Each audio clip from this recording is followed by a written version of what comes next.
Дөньяга ачы аваз салып, сабый дөньяга килә. Якты дөньяга күзләре камашкан, үзен бу тормыш сукмакларына җитәкләп алып керәсе кешенең кулына алып тынычландыруын, назлап кына изге сөт белән тулы күкрәкләренә кушуын көтеп, түземсезлек белән бала елый. Эй, сабый, нинди язмыш көтә сине бу рәхимсез тормышта?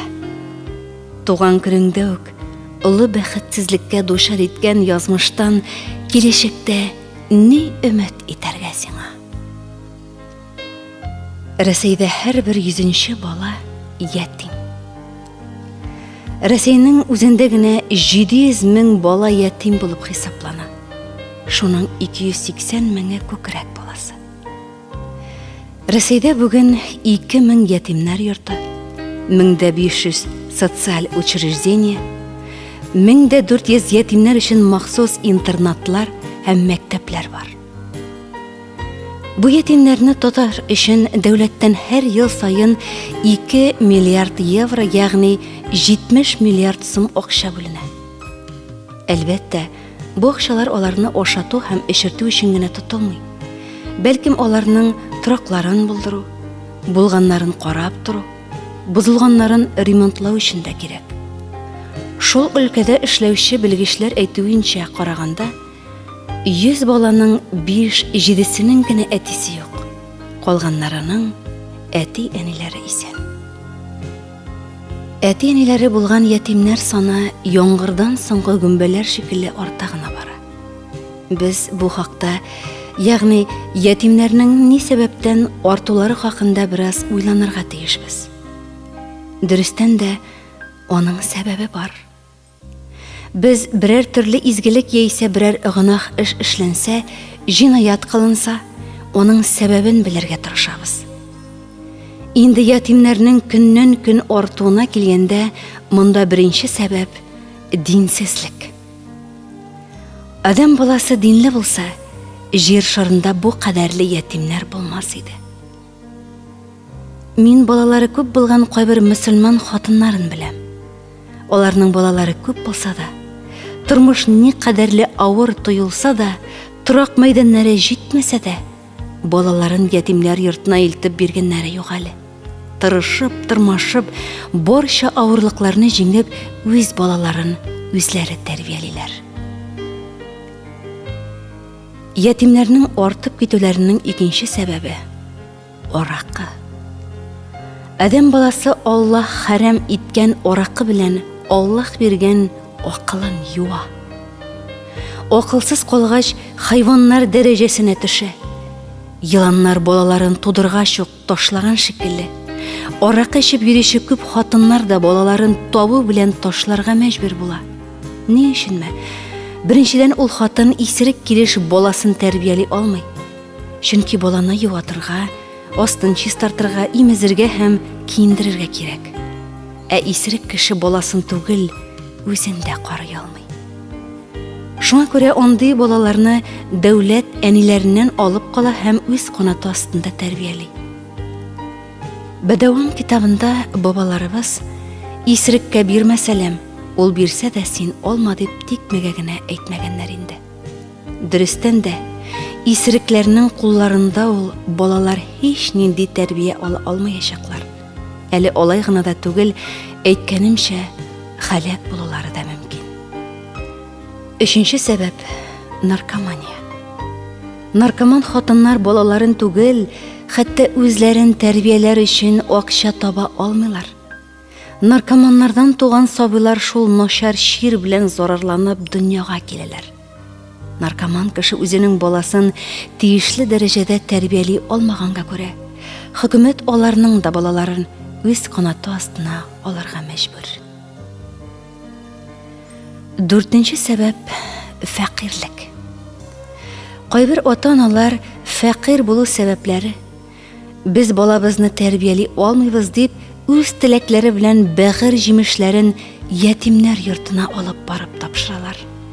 Мөхтәрәм җәмәгать, түленнәр, ак аюлар боз өстендә яшиләр. Завод, фабрикалары юк, җирдә эшкәртмиләр, бәрәңгедә утыртмыйлар, кредитка акча да алмыйлар, ләкин аларның тамаклары тук, өсләре бүтән, рәхәтләнеп боз өстендә яшиләр. Әй, фәкыйр әти-әниләр, ачлыктан куркып, балаларыгызны үтермәгез. Аларны ятимнәр йортына илтмәгез. Аллаһы Тәгалә сезне дә, балаларыгызны да ризыкландыра. Сез бары тик сәбәбенә керешегез. Бу хакта Аллаһы Тәгалә Коръәндә: Фәкыйр булудан куркып, балаларыгызны үтермәгез. Балаларыгызны да, үзегезне дә без ризыкландырабыз. Әлбәттә, үз балаларын үтерүләре гафу ителми торган хатадыр, зур гынаһтыр ди. 5нче сәбәп — зина. Хәзерге заманда 12, 13, 14 яшьлек балалар зина кылып балага узалар. Бала табалар һәм аларны карый алмау сәбәпле ташлап калдыралар. Мондый хәлне башка илләрдә дә күреп була. Аллаһы Тәгалә балаларыбызны тәүфик, хидиятка күндерсен дип дуа кылудан башка чара юк. 6нчы сәбәп — катнаш никах. Мөселман кешесе әһле китаптан булган кыз хатынга иленсә, үзенә зарар китерү ихтималын булдыра. Әгәр алар бергә яши алмасалар, ул чагында аның үзенә, малына, баласына зыян киләчәк. Аерылмаган очракта исә, хатынының динен өйрәнеп, үзенең дә ул дингә кирип китү куркынычы юк түгел. Буларга тагын бер нәрсә кушыла. Ул балаларның ятим калулары. Балаларыгыз ятим калмасын өчен тырышыгыз. Ташлап киттең миннән кәем. Язмыш кочагына калдырып, һәр көн синең килереңне көттем, күзләремне генә талдырып. Менә бүген әни килер диеп, бишлеләрне алдым шатланып, шат елмайган аналарны күрсәм, күңелкәем китте талпынып. Ялгызымны минем калдырганда әрнемәдемени йөрәгең? Бу гомерләр узмас дидеңмени, булмас микән бер чак кирәгем? Сискәндереп уятмыйлар микән көзге җилләр тәрәс какканда? Ак биләүгә төреп ташлап киткән әнкәм мине тапканда.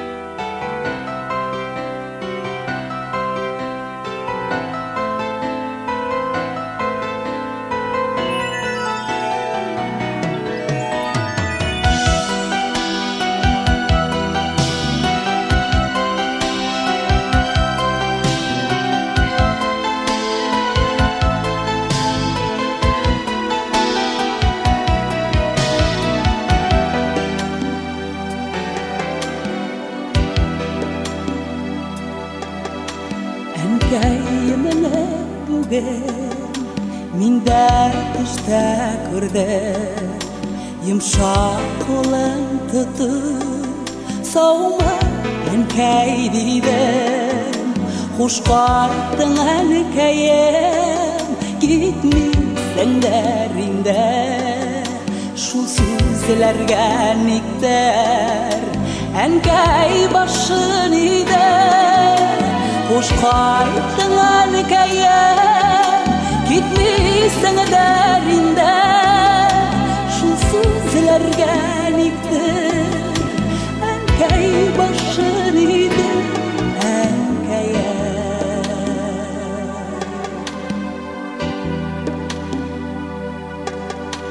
Нигә шулай узак әнкәем килмәде? Әллә мин барым әнкәем белмәде? Нигә соң әнкәем үсәм мин синсез? Әнкәм кил тизрәк, миңа күңелсез.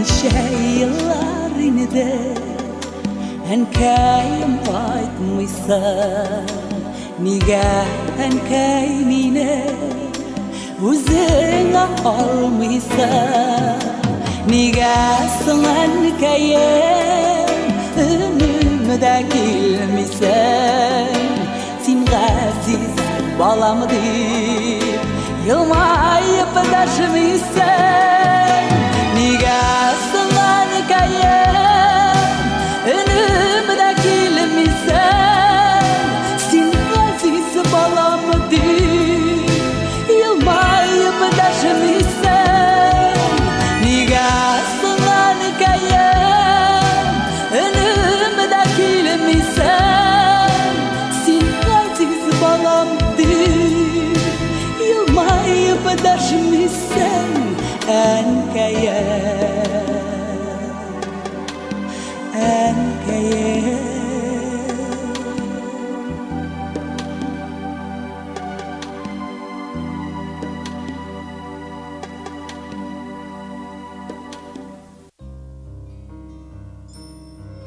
Yetimlikten şıkkaş en birinci gerek нәрсе haqında. Bu urunda söz ota-ana, oile жылылығы turunda barmay. Söz maddi әйбер. Yetimler müstakil turmuşqa oyak basqandan soң en birinci gerek bulgan нәрсе yaşaw urunu turunda. Yetimlerni hökümet sabıy, yaş ösmür vaqtlarında oşatıp, eşirtip, kiyim salım hem urun jir birip asaragan bulsa da, әлі alda şişilmegen problemalar var. Şularның birinчisi turak meselesi. Kişi için turak meselesi zor problema bulup tura. Hayvanlarda onday problema yok. Hayvanlar Allah'a şul kadarlı tevekkeller, olar üzlerine yaşar için ünlerini, uyalarını bik tez bulduralar. Ak ayılar bilen tülenler de, pışılar bilen bulanlar da, bürüler bilen tülküler de, soyiskan, korga, şipşıklar da turak turunda koygarmılar. Olar jirni tüşep, havanı yabınalar da, rahatlanıp şunda yıklılar. Olarның kayberleri 40-50 gradus solqın bulsa da işmiler. Essi yaқты yaşay turganları ise 40-50 gradus essilikte de pişmiler. Barısı da yaşay, urşay, aşay, eşe. Lakin adam balası olar şekilli tugul. Onun oldunda bik köp türlü meşakkatler birinci şiratda turak meselesi gelip basa. Turak ol yetimler probleması gına tugul. Hazırgi günde bu mesele bik köplerini barışay. Рәсәйдә сугыш биткәнгә бик күп еллар үткән булса да, сугыш ветераннарына бирелә торган фатирлар да бирелеп бетмәгән. Ятимнәр балалар йортларында гомер буе яши алмыйлар. Алар үсеп буйга җиткәч, бу йортларны калдырып китәргә мәҗбүр булалар. Кая барырлар? Ничек көн итәрләр соң алар? Кайда төн үткәрерләр? Кичке ашны аларга кем пешерер? Ләкин дәүләтнең барча нәрсәгә кеше җитеп бетмәвен бик яхшы күрәбез. Дәүләт ятимнәргә сабый чакларында булыша, алар өчен бик күп чыгымнар тота. Ләкин балалар үсеп буй җиткәч, аларга ярдәм итәргә мөмкинчелек таба алмый. Димәк, ятимнәргә иң беренче чиратта турак кирәк булуын яхшы аңлап, без, мөэмин мөселманнар, бу мәсьәләне чишәр өчен үзебезнең тарафтан булган maddi yardımlarыбызны кызганмаска бурычлыбыз. Пәйгамбәребез саллаллаху алейхи ва саллям безне ятимнәргә карата рәхимле һәм шәфкатьле булырга ди. Аллаһның илчесе бу хакта булай ди. Ятимгә шәфкатьле әти шикелле бул һәм бел, ни чәчсәң, шуны урарсың. Ятимнәр булмасын өчен мөселманнарга нишләргә? Аллаһның динен яхшы белеп, шәригать кушканча яшәргә, тормышыбызны дәвам итәргә.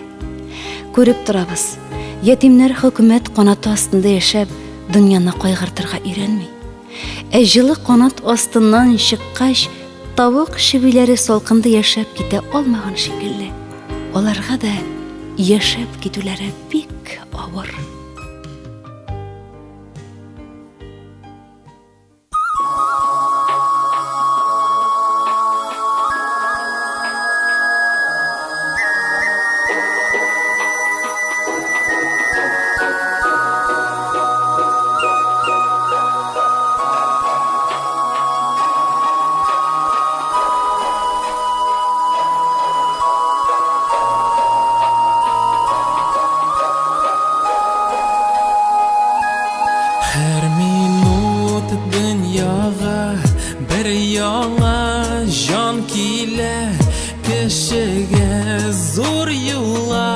oşıla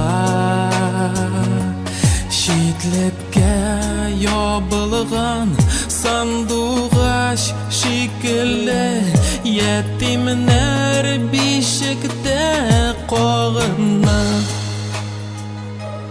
Qoylarda yürüsüz ettiler eniler Naz kurmi tilmire balağız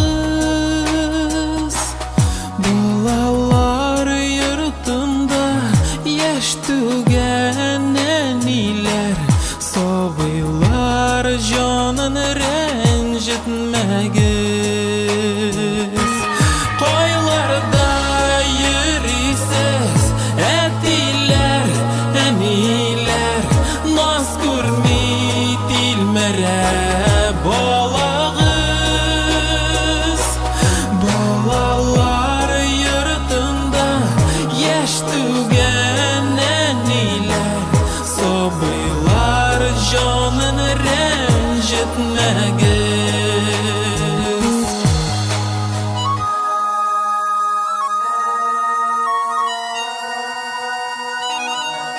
Ömrü yazında kanatı üzülgen Sabıylar gayipsiz sıkrana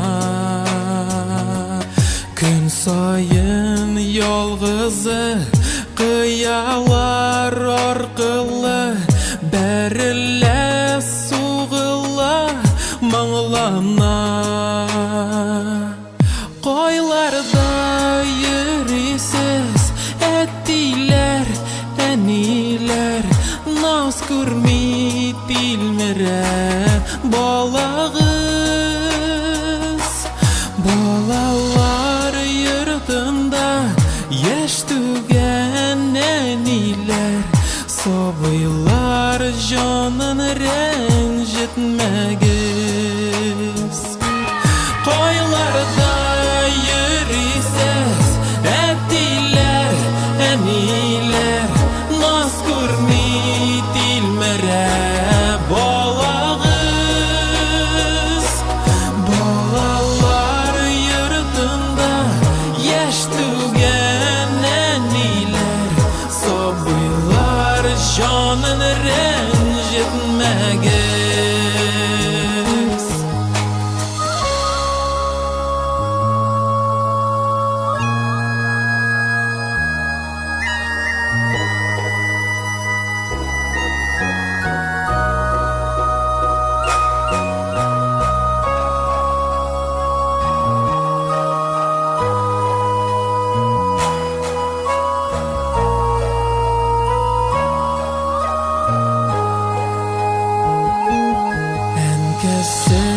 Taşlagan sabıyının күңелі Yaradan düzelmez мәңгіге Олдағы күніңде кім болып қалуың Сен өзің сойлайсың бұл жерде Qoylarda yürüsüz ettiler eniler Naz kurmi tilmire balağız Balalar yurtunda yaş tügen eniler Sobaylar canını rencitmegiz Qoylarda yürüsüz ettiler eniler Naz kurmi tilmire balağız Balalar yurtunda yaş tügen eniler Sobaylar canını rencitmegiz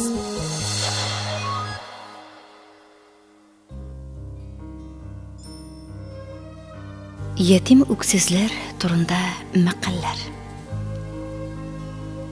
Ачлык белән йөдәгән үзе туймый, мә димәс. Ятимлеккә йөдәгән Өч чакырмый әдимәс. Дөньяда ни ашы? Ятимлек ашысы ашы. Дөнья тулы ятим күп, җирсез ятим кебек юк. Җирсез урнашыр җире булмаган яки элекке авыл хуҗалыгында җирсез калудан әйтелгән макал. 7 атасын белмәгән ятимлекнең билгесе. Ягъни 7 атага чаклы исемнәрен санап чыга алмау ятим үскән кешегә генә гафу ителә. 7нчеләй ни яман? Җитәкләшеп ятимнәр җылый калса, шул яман. Ятимлек 10 яманлыкның 7нчесе итеп саналган. Ятим ашы ярты пешәр. Ятим балага балавыз да аш. Ятим балага йөзем җиләге дә аш. Ятим балага ярдәм ит. Төрдәшләре ятимнәргә шәфкать ит, ятимнәргә шәфкать кылган бәхетле кеше. Ятим бала дип кимсетмә, бәхетле булса ир булыр. Ятим балалардан зур кешеләр чыгар. Ятим баланың күңеле сынак. Ятим бала уйчан булыр. Ятим бала үз хәлен үзе белер. Ятим берән сөткә туймас, ятим бала ашка туймас. Ятимгә якты йөз күрсәт. Ятим җылаганда җир күк җылар. Ятим, ятим димәгез, ятим хакын җимәгез, ятим хакын җисәгез, гүрдә тыныч ятырмын димәгез. Ятим кемнеке дисәң, аш биргәннеке дияр. Ятимне җылатма. Ятимнең атасы 7. Ятимнең бусагасы алтын булса да ятим. Ятимнәрнең бәйрәме яңа күлмәк кигәндә. Ятим түргә чыкса, йодрык ашар. Ятим ярасының ямавы өстендә. Илдән берәр җеп җыйсаң да ятимгә бер күлмәклек булыр. Тауда үскән баланың 2 күзе, ашта ятим үскән баланың 2 күзе яшьтә. Үксез баланың күңелен бер кәнфит табар. Үксезгә акыл бирүче күп, икмәк бирүче юк. Үксезнең карыны туймас. Аналы ятим 6 туяр, аталы ятим ярты туяр. Аналы ятим ярты ятим. Анасыз баланың тәрбиясе киң булыр. Анасы юк кыз ятим, атасы юк ул ятим. Ана янында бала ятим булмый. Аталы ятим гәрсез ятим, аналы ятим иркә ятим. Атасыз бала ятим түгел, анасыз бала ятим. Атасыз ятим туйда ятим, анасыз ятим көндә ятим. Әнисе юкның әтисе күптән юк.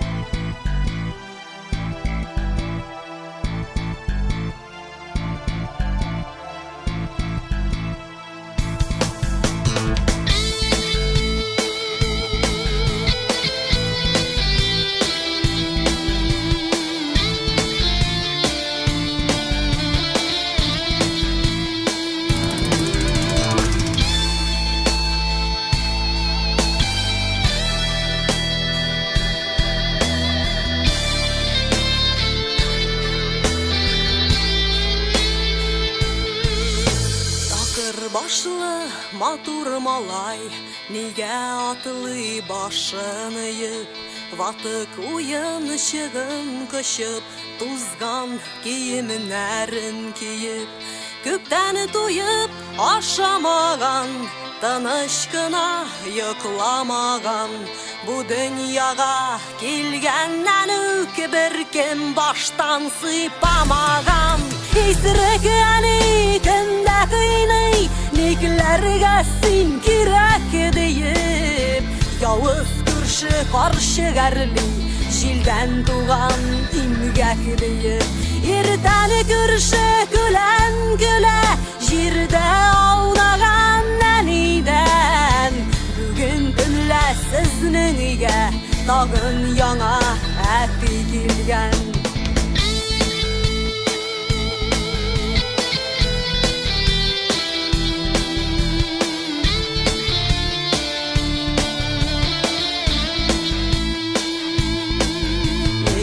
Муен зур кулаклар, кая атлыйсың син бала? Кояштан кызган тузанга, күздән изге яшьләр тама. Күкләргә дил була диләр, күкләрнең юк бездә эше. Нигә йөре бар баланың, нигә яши ана кеше? Исерек әни көндә кыйный, никләргә син кирәк диеп. Явыз күрше каршы гәрли, җилдән туган имгәк диеп. Иртән күрше көлән көлә, җирдә аунаган әнидән. Бүген төнлә сезнең өйгә тагын яңа әти килгән.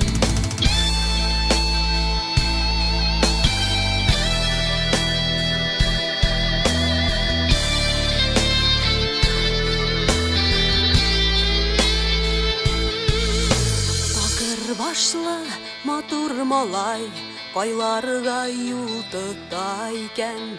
Җылы кояш нурларыннан йөздә кайнар яшьләр кипкән. Гынахка тиеш җәзаны безгә диләр күкләр куйган. Тугашта тамухка кергән сабый нинди гынах җыйган. Исерек әни көндә кыйный, никләргә син кирәк диеп. Явыз күрше каршы гәрли, җилдән туган имгәк диеп. Иртән күрше көлән көлә, җирдә аунаган әнидән. Бүген төнлә сезнең өйгә тагын яңа әти килгән.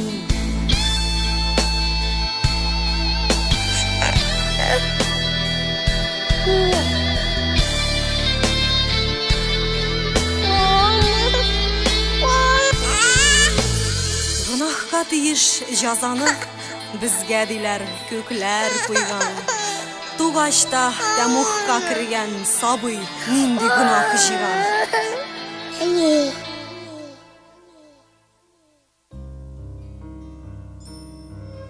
Әни бик кырыс һәм тәвәккәл иде. Кырыс һәм нишкә, җәрәхәтле күңелле иде. Хәтерлим, авыр ел, кытлык ел. Мин әтисез. Безгә аеруча авыр. Мәктәптә озын тәнәфес булуга бөтен бала-чага автоматтан атылгандай өенә йөгерә. Ул вакытта хәзергә кебек алып килеп ашау юк иде. Кайтып ашыйсың, тагын турып йөгерәсең. Бер тәнәфестә мин дә йөгереп өйгә кайттым. Хәер, кайттым дип мәктәп белән безнең арада койма гына. Өйгә кердем. Өйдә ике апа ишек янына бастым. Белеп торам, ашарга берни дә юк.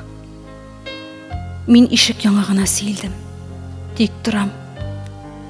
Күрше-тирә малайларның инде тамак ялгап килгәннәр мәктәп ишек алдында чыр-чу тавышлары ишетелә. Ә мин ишек яңагына сөялгәнмен дә торам, һаман торам. Мин дә кайттым, башкалар кайткач, нигә миңа да кайтмаска? Мин моны һич тә укучы күңелен нишкәртер өчен язмыйм. Моны язганда мин елыйм. Минем күз яшьләрем кул язмага тама. Бер кеше елагач шул җитәр. Ә мин үземне күз алдына китерәм. Тырпайган кулаклы, ярты ятим, җитү чәчле, ябык муенлы, тонык карашлы бер малай ашарга югын белә торып, шуны аңлап, инстинкт буенча зур тәнәфестә өенә кайткан да, ишек яңагына сөялгән. Бераздан аның әнисе кайтып керә. Ул көндезге ашка әҗәткә 1-2 уч, он юнәтеп булмасмы дип, аргы якка чыгып киткән.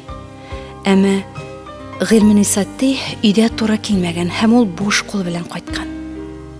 Әни мине башымнан оляпкыч итәгенә кысып кочаклады да, кычкырып елады. Эй, бала, бала, син инде ашарга дип кайткансыңдыр. Нишлим соң? Нишлим соң? Дип үзгәләнде. 3нче дәрес башланып килә иде. Мин мышкылдап йөгереп класска киреп утырдым. Монысы әни елавы булды. Мин елаган вакыт та истә калган. Әтисез калган көннәр иде. Күңел китек, күңел таштай каткан, хәсрәткә каршы торырлык булып каткан. Бер дә еларлык түгел мин. Ник шунда әллә нишләтеп кыйнамыйлар? Мин хәзер нык, мин хәзер таштай. Әйе, шулай дип уйлый идем. Тормышның бик күп очракларында ялгышкан кебек, монда да ялгышканмын. Мине елата алырлык көчләр әле бар һәм алар күп төрле икән. Тауда чана шуабыз, суык, биеләйләр боз булып каткан. Олырак малайлар тимер якта шуа. Арадан берничәсе айрыуча усал. Булар Садри һәм Гайнулла. Садри айрыуча усал. Шона белән таудан төшешли, сине каршы алып, шонаңны бурып, йыга да авыз борыныңны бызга каткан киндер тышлы бияләй белән уа. 7-8 яшьлек малайның йомшак алсу борынын, иреннәрен күз алдына китерегез. Һәм шуны чатнама суыкта берәү рәхимсез рәвештә бозлы киндер белән усын. Садрига туры килгәндә, безнең авыз борын шеп-ши кан була иде. Тавышуганда туры килмичә булмый. Шулай шунада утырып төшкәндә, мин түбәндәге тимер аяклы малайларның берсенә килеп бәрелдем. Кем икәнен хәтерләмим. Ул малай сикереп торып, таза гына әйтеп миңа берне бирде.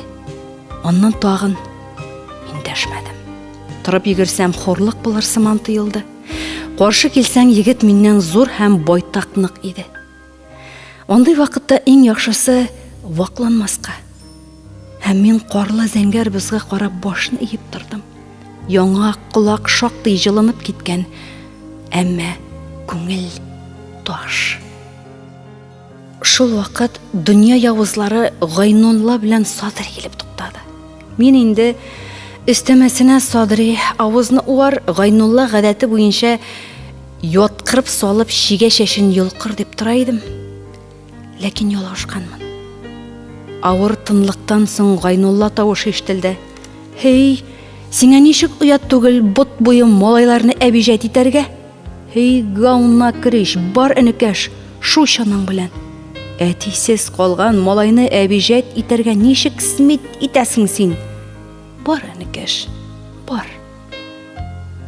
Садри шунда минем карда яткан бүрекне алып китерде. Нәкъ шул минутта минем тамакка төер утырды. Күзне туман басты. Һәм мин озак уйлап тормастан, анасы отылган ятим бүре баласы кебек авызны күккә юнәлттем дә үкереп елап җибәрдем. Садри белән Гайнулла мине әбиҗәт иткән малайны боз өстендә алпан-шалпан килеп шугала, каядыр алып киттеләр. Мин кайнар яшьләр агызып рәхәтләнеп еладым. Елау да рәхәт була икән. Елатырлык көчләрнең иң куәтлесе яхшылык икән.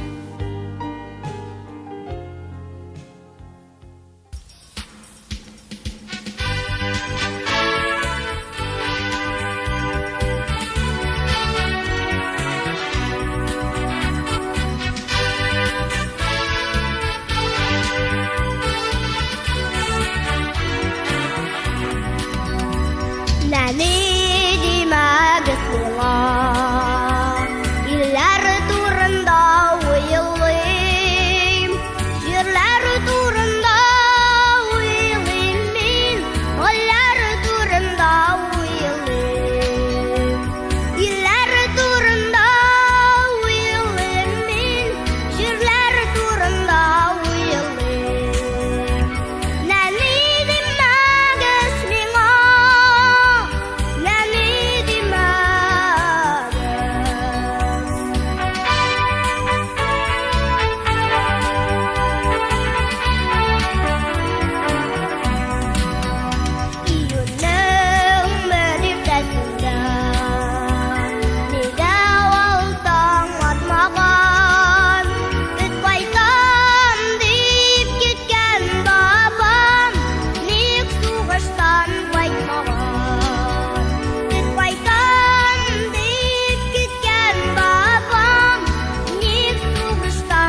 Нәсима апа Галиәхмәтованы Октябрьский шәһәрендә белмәгән кеше бик сирәктер.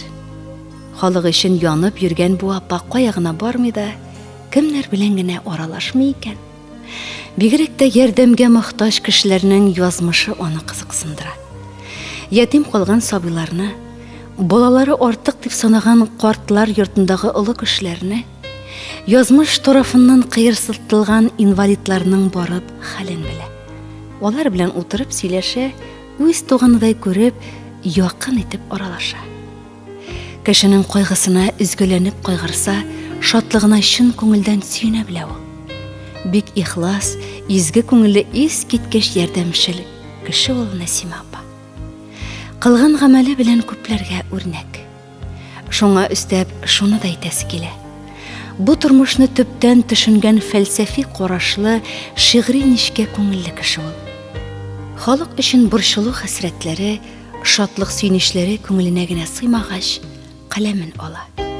Үз акчасына китаплар бастырып чыгара, аннан аларны бүләк итеп кешеләргә тарата.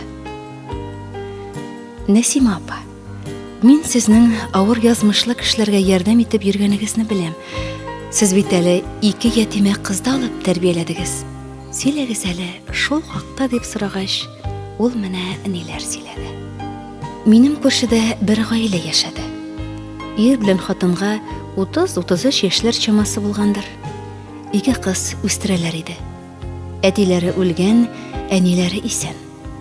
Әмма Твардовский әйтмешли, живой, но не жилец. Айнымыйча эчә. Бу тормышта бер кайгысы да юк.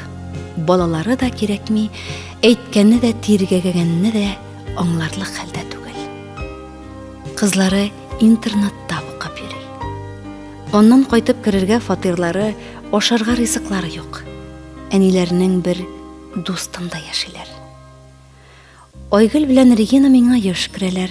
Мин аларның тамакларын туйдырып чыгара идем. Әниләре фаҗигале рәвештә вафат булгач, бик кызгандым үзләрен. Тәрбиягә алдым. Шулай инде, өстегезгә бик зур вазифа алгансыз бит. Өйгә эт песи бала салып кайтсаң да уйланасың. Шуннан дип кызыксынып. Шуннан дип сөйләвен дәвам итә Нәсима апа. Бу кызларны ипләп үз юлымнан йөртә башладым. Башта ияртеп мәдрәсәгә алып бардым. Буларга анда йөрү бик ошап китте. Мәдрәсә ерак түгел, безгә юл аша гына. Матур итеп ак яулыклар бәйләп, Коръән күтәреп китәләр иде. Бик тиз укырга өйрәнделәр, дугалар ятладылар, намазга бастылар. Тәмле итеп үз вакытында ашагач, рәхәтләнеп йоклагач, күзгә күренеп үсеп киттеләр. Тик бала әзерне ашап, әзердә генә яши башласа бузыла. Кулланучыга әрәм тамакка әйләнә. Шуның өчен дә тәрбия үзәгендә беренче иман булса, икенчесе хезмәт. Икмәкнең кадерен белсен өчен, акчаның кайдан килгәнен аңласын өчен эшне өйрәтергә кирәк. Һәм безгә бакча җире бирделәр. Кызларга бакчаның ни өчен кирәклеген утыртып аңлаттым. Шунда җиләк-җимеш үстереп булганын, үз кулың белән үстергән сатып алуга караганда очсызга төшкәнен, тәмлерәк булганын, иң мөһиме экологик яктан чиста булуын сөйләдем. Аңладылар, миңа булышырга ризалаштылар. Җирнең энергиясын, кешеләргә биргән көчен кызларым әзрәк эшләгәч тә аңладылар. Ни дисәң дә, шәһәрдә үскәннәр бит алар. Үзләренә дә ошады бакчага йөрү. Табигатьтә рәхәт. 6 чакрым җирне җәяү барабыз, җәяү кайтабыз.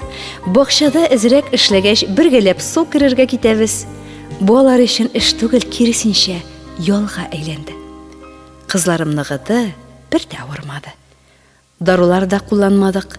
Берәр җирләре чак кына авыртса, дуга укып эш керә идем.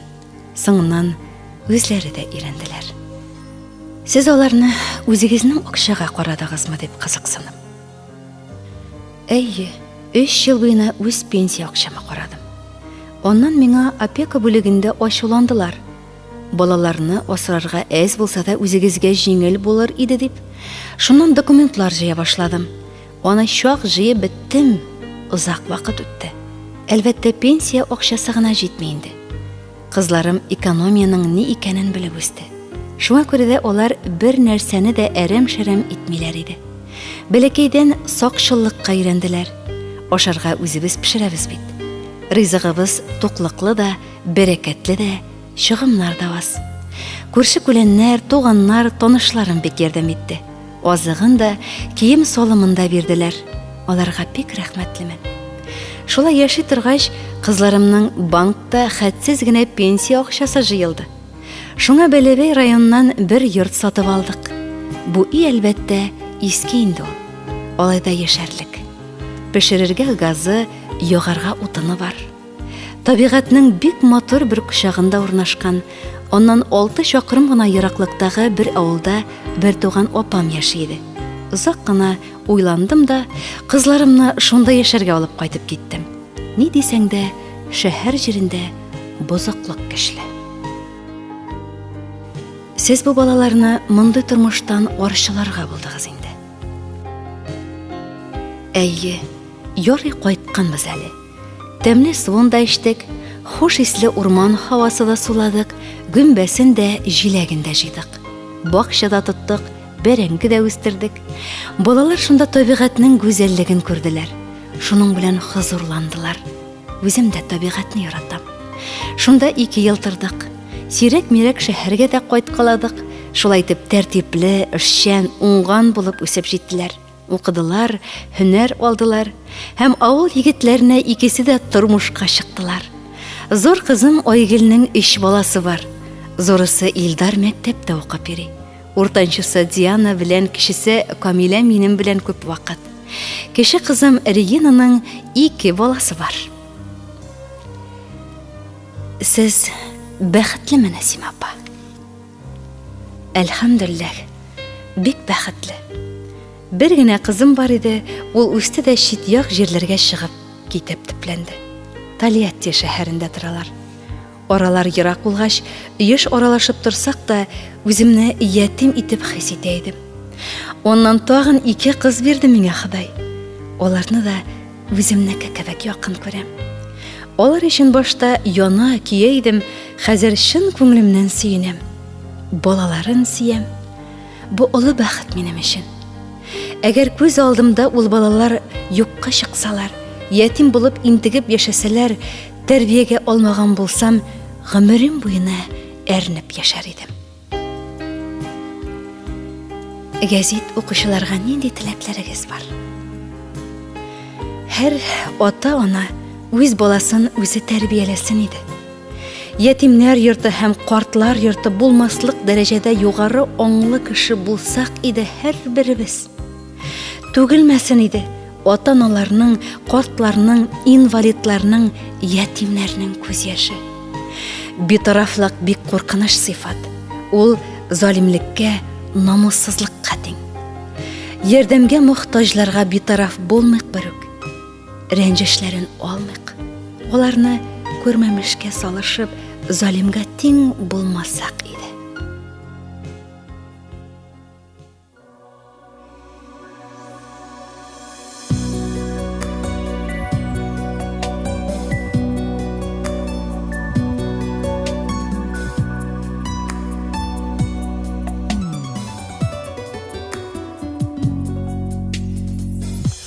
Болында бір құлын әнкәсе янында, бармысың аныңда, хәсрәтле шағыда.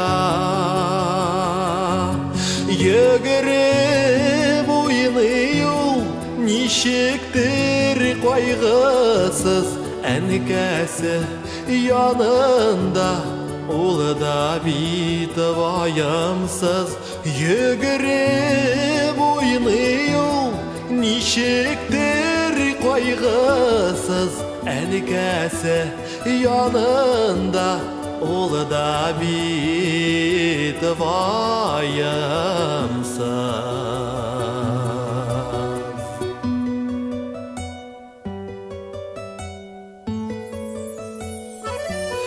Барадым да дурдым шул кулын ягына, кемнәр соң хәсрәтле әнкәйләр янында. Чәчкәгә төрелгән ямь-яшел болыннар, буйларга җитсә дә балалар колыннар. Чәчкәгә төрелгән ямь-яшел болыннар, буйларга җитсә дә балалар әнигә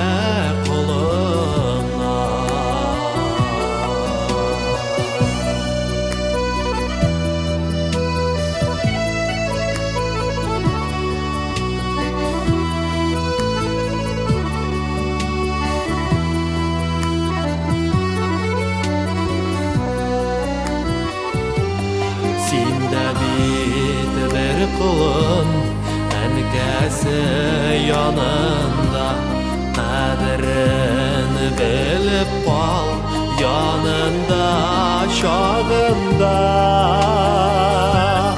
Йокысыз үткәрмә әниең төннәрен, синең дә бар әле үкенер көннәрен. Йокысыз үткәрмә әниең төннәрен, синең дә бар әле үкенер көннәрен.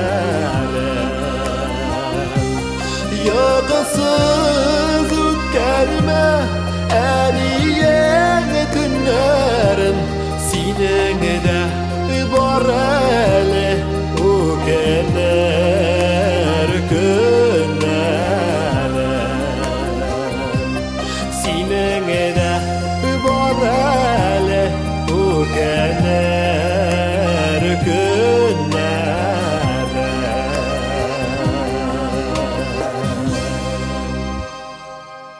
Хөрмәтле радио тыңлаучы якын дусларыбыз, әле сез ятим баланың күңеле сынық исемле тапшыру тыңладыгыз. Тапшыруда материаллар Татар халык мәкальләре китабыннан, Өмет, Диләфрүз гәзитләреннән, интернет шилтәрләреннән алынды. Һәм Рәзилә Гыйззатуллина шигыре кулланылды. Инде музыкаль яктан Резида Шәрәфиева башкаруындагы Бала сагышы җыры, Булат Җиһаншин башкаруындагы Ятимнәр җыры, Илсия Бәдретдинова башкаруындагы Бала, Марат Файрушин башкаруындагы Нәни димәгез миңа һәм Вилдан Фәйзуллин башкаруындагы Кылын исемле җырлар бизәде.